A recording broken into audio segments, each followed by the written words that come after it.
Welcome or welcome back to my channel. Here we like to do things budget friendly, and if you are like me and have champagne taste but on a beer budget, these videos are for you.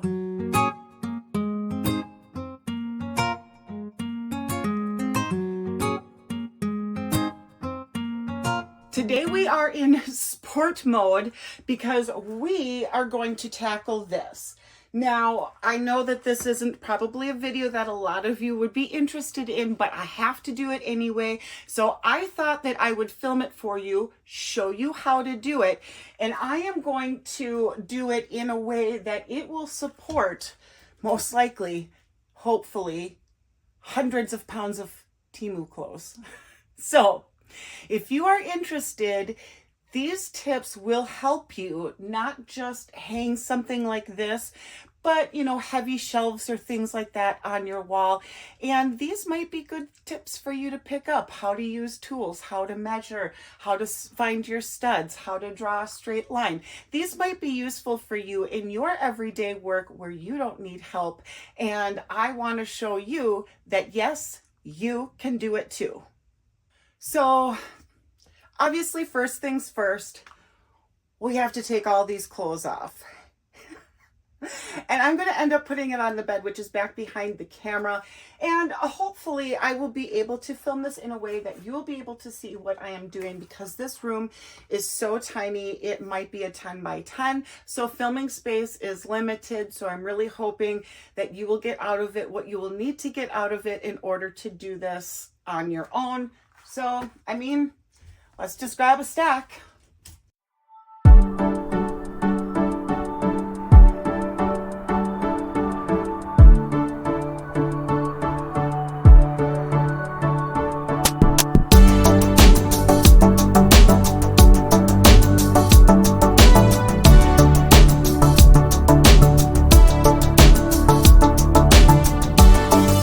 I have most everything pulled out, and clearly you can see that the anchors that we used, even though there are 3 100-pound anchors on each one of these, they did not support through the drywall.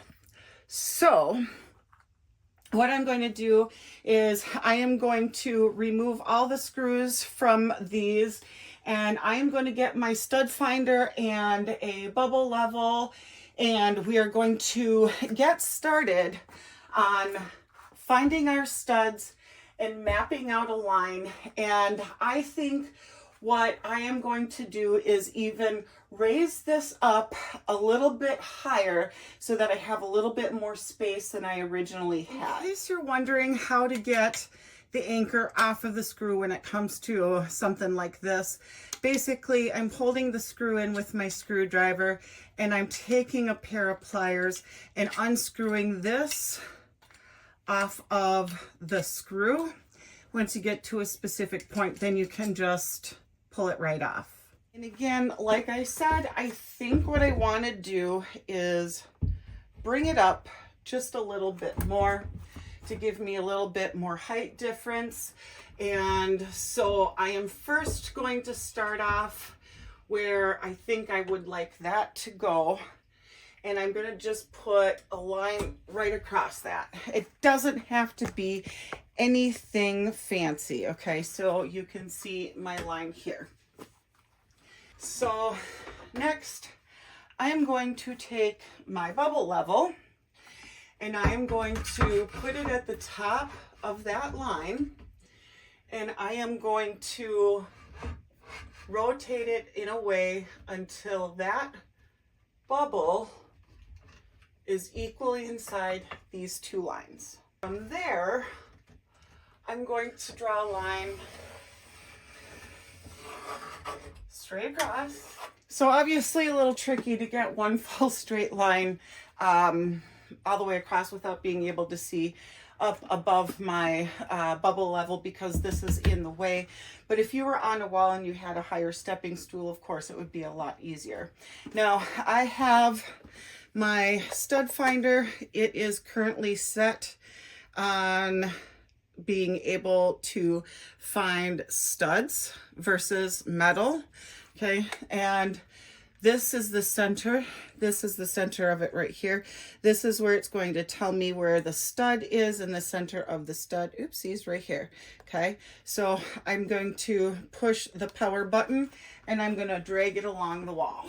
I'm going to wait for it to light up with this arrow up here to tell me where the stud is, which I know because the wall on the other side here is completely blank. So I know roughly I have a stud here and a stud here. So I'm going to let this tell me where it is, and I'm going to mark that on my line.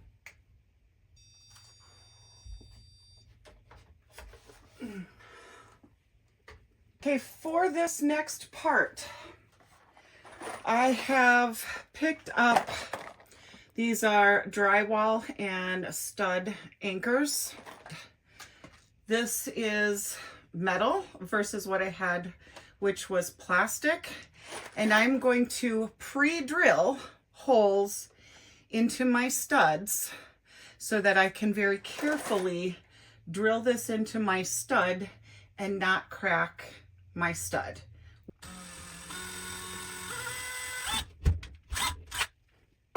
Okay, so clearly my stud finder has lied to me. That is not my stud. Now, unfortunately, the piece of metal or piece of wood that's back there is not actually a stud. So this is going to be a moderate trial and error. So I will now go back into my laundry room and see how close or far I am to that. All right, so what I have found from the opposite side is that I am right on the edge of that. So I have roughly this much space to play with. So now I'm going to start here and see if I can find the center of that.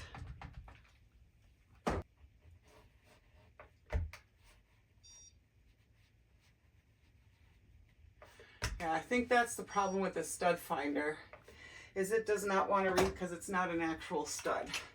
So welcome to my world of complications.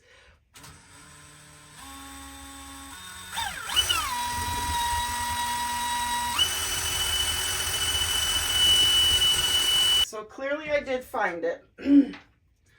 So now let's stick that in.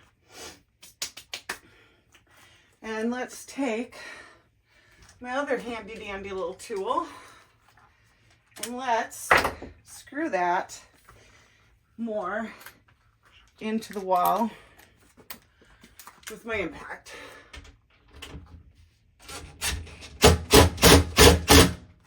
All right, there we have it.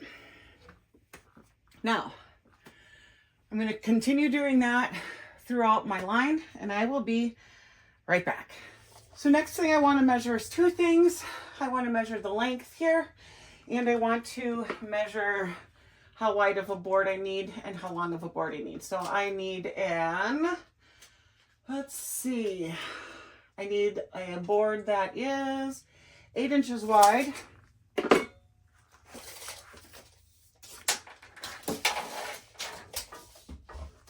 And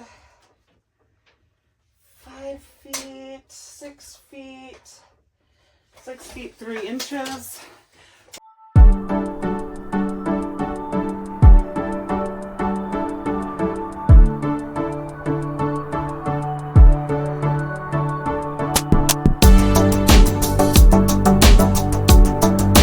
So I'm going to take you out to my scrap pile, and I'm going to show you how to use a miter saw, which is my baby. So I will be right back. So my super unfortunate is I don't have enough wood for what I need. So I am going to try and pretend to make this work. So I've got a little bit over 7.5 feet. So I am going to cut roughly about 7.5 feet. Two pieces, roughly 7.5 feet. So, whew. let's go ahead and try this. She's awesome.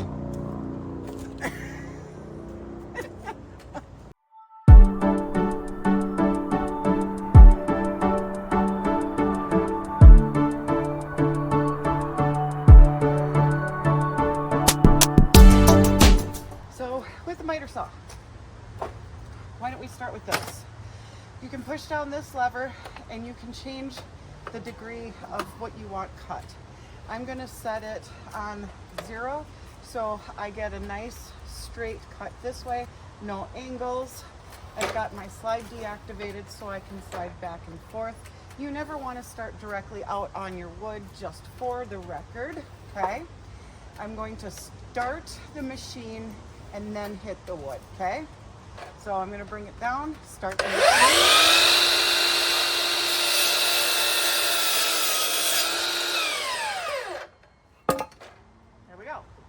So I've got my 2 pieces of wood cut.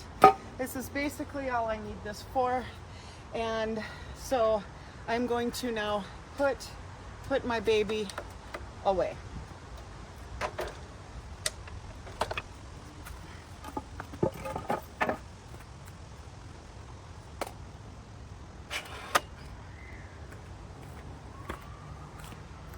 I'm going to put it away at an angle.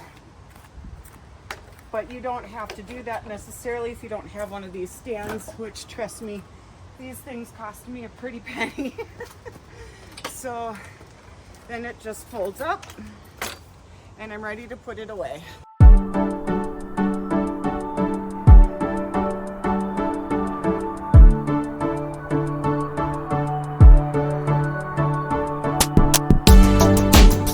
Do you see how this goes sometimes? Sometimes you just have to be patient. Okay, next I'm going to install the bracket in the first holes. I'm going to do those 3, and then Israel wants me to go out to eat. So I shall continue this project on day 2.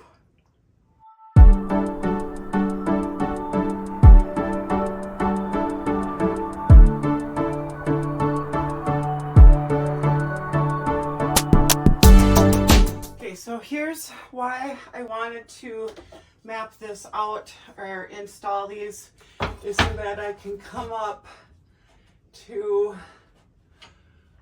this, get this lined up nice and straight, and map out the next holes that I need to drill, which is this one and this one. And then I will drill those holes and put this down into those holes. I've got 1 installed, 3 screws into my 2x4. It's all screwed in there. I'm working on the second one. I've got my anchors in the wall. I've got the anchor screwed in. The only problem is with these anchors, the screw head is a little bit smaller than the hole of this. So I am just going to be taking a couple of these little washers.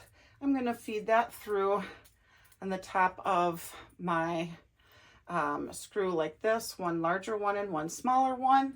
And that will fix that baby gap that I have. So the other thing is, when you do something like this, if you have one of these little extension pieces that you can put onto a drill, this is really lovely so that you can get into these bizarre little spaces and get in there. But when you're using an impact, you never really want to go full bore. You just kind of want to do little bit by little bit, and then that way you don't strip out your screw, and then when you get down to the end, then you can really get that screwed in. So now I have this all nice and anchored in to that 2x4, and I'm going to do that with the rest of my hooks, and this should hold a few hundred pounds worth of clothes. So I've got my 3 into the studs that I could reach. My 4th one is going to be way over here on the edge, but on these I'm just going to be using my drywall anchors, and I'm going to screw those into the wall and use those just for added support on that far left side. And I think on the far right side, we're pretty good as far as weight distribution, because to be quite frank with you, because it goes back into that corner like 2 feet, I don't get clothes back there. Number one, the space is too small.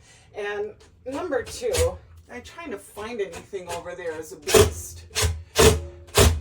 So I think overall, this should really do the trick. So tomorrow, I'm going to get all of this cleaned up, all of this dust vacuumed up, all of my clothes kind of brushed off, and get everything mounted back in and put the rod back on here. And yeah, so there you have it. Draw your straight line with your level. Nice even straight line. Find your studs, mark out your top one, put in this, mark out your second two using either a bubble level. You could get a bubble level over here and do it that way with a small little bubble level. You could use a T-square. Find those studs again. If your screws are too small that will go through the hole instead of latch on to the metal piece, you can use washers.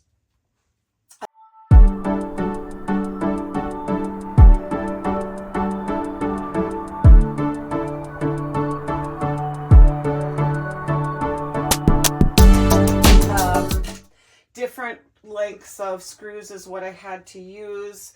Different kinds of anchors is what I used. So for the very tippity top ones, I for sure used the 2x4 screws. And then for the bottom ones, I used these kind of anchors. And with those, you have different screws, different drill sizes that you would have to put on. So just remember, when you are using a drill tip, you want to match what you're putting into the wall slightly smaller so that this has something to grip to. If you do it the exact same size, it's going to just go straight through and not grip onto anything. You don't want to do it larger than this, because again, it'll just go straight through and not grip onto anything, if that makes sense.